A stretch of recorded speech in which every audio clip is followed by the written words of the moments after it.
first TV interview since his record-breaking speech in the Senate. Senator Cory Booker of New Jersey, the new record holder for the Senate's longest ever speech. Senator, how are you? I'm definitely hurting a little bit, but I'm feeling strong in spirit and grateful to so many people who allowed me to tell their stories on the Senate floor and who were there for me, from the parliamentary staff to my colleagues. It was a long 25 hours, but I'm feeling a lot of gratitude. Staying up 25 hours for any reason is a trying thing physically.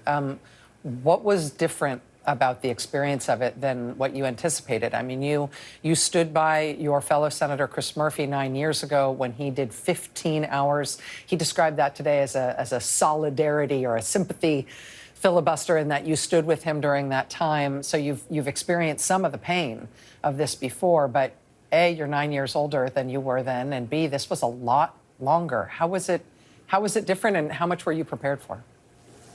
You know, I was grateful to Chris. He and I talked about it before, and I at the end tonight, I said, our balance sheet's not equal. I now owe you 10 more hours. I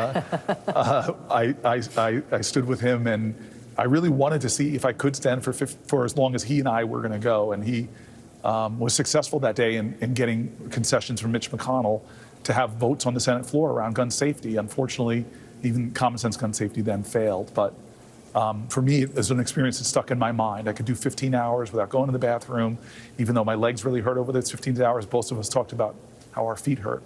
And so when my team and I decided to do this, we just said, let's take some risks. Let's go out there and see how long we could last. And to be candid, Strom Thurmond's record always kind of just really irked me, that he would be the longest speech, that the longest speech on our great Senate floor was someone who was trying to stop people like me from being in the Senate.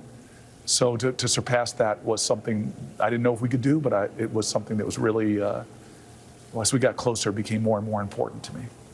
You used that phrase, take risks. You said repeatedly over the course of this filibuster, this speech, that you're motivated to do this by your constituents essentially challenging you to come up with something, to do something more than you thought you comfortably could do. Can you tell us a little bit about the decision-making process that you went through about deciding to do this? Obviously, you kind of kept it under wraps. You prepared with your staff, but nobody publicly knew you were going to do this until you started it.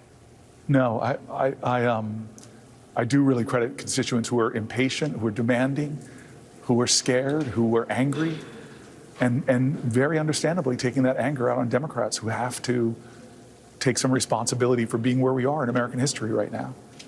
And so the more I thought about it with my team, especially after the decisions we made revolving around the continuing resolution, I've been working so hard with my colleagues, trying to get them to engage in social media, put more of their heart and spirit out there. They're doing an amazing job. They've almost quadrupled their numbers of engagement online. I've got colleagues opening up TikTok accounts, but I suddenly realized that I've just got to do something myself. I've got to, try to prove worthy for my constituents that I'm willing to step out and step up in some way, and hopefully be able to share their stories that were so hurtful, and to read from my staff, people rendering their most personal stories about their fears or what's happening to their families.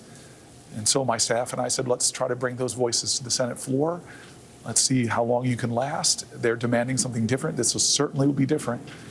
And I think that a lot of that energy from the folks that I've been seeing in Jersey and across this country really helped carry me through.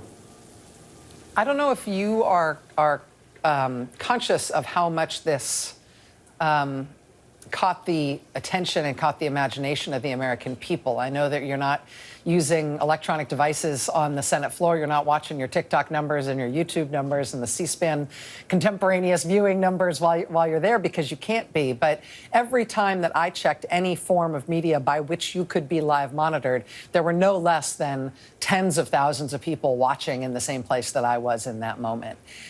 What you've done with everything else that's going on with this administration and the horrific cuts of 10,000 people fired today from the nation's health agencies and all these other things. This is the biggest story in the country right now. You have captured people's attention for 25 hours. And I'm wondering, For people who were moved by what you did, either among your Senate colleagues or just people who watched you from home, what do you hope they might do differently if they're moved by you and they feel the same sort of spirit that caused you to do what you did? Well, I hope that we're all served to be ignition points for each other. My constituents, the letters, the calls, the demands were definitely an ignition point for me, but we've got to continue to ignite this movement. The only thing that stopped Donald Trump from tearing away the Affordable Care Act was the engagement of tens of thousands of Americans who didn't think they would become little lobbyists or activists or come down to the Capitol or protest in their communities. You know, Rachel, you and I have known each other a long time, and I've been listening to your show more regularly. I'm so grateful that you're doing this first 100 days. And I love how you start every show by showing what other Americans are doing. They're not waiting for us in Congress to lead. They've decided to take matters into their own hands and do something different. Those people were demanding to me to catch up, to try to do like they're doing.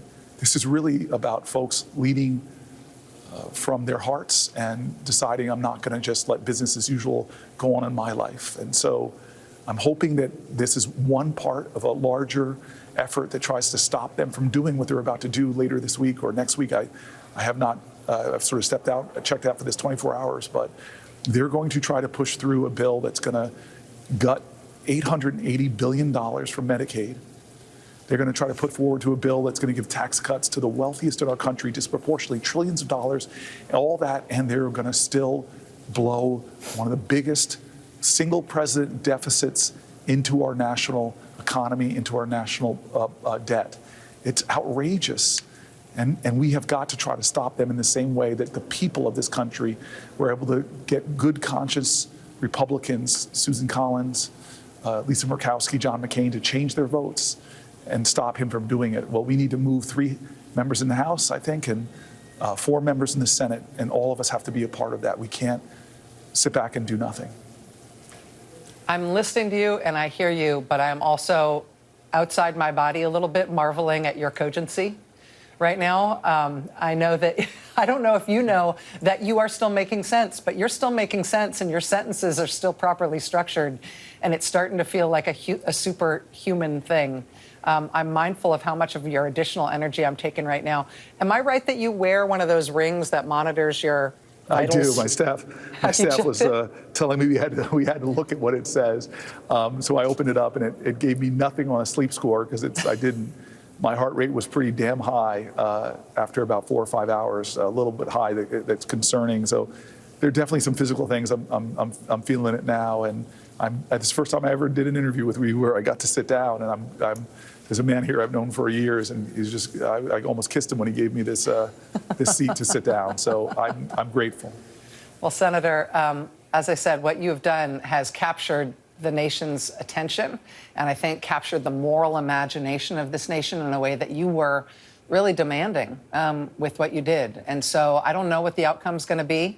You never know what the outcome's going to be of these things. I do know that if you don't do it, nothing's going to happen. Exactly. And so I wish you rest, and I think you should get checked out by a doctor, and I think you should hydrate, and I hope you get people to leave you alone for the next few hours. Thank you so much, my friend. Thank you. Thank you, sir.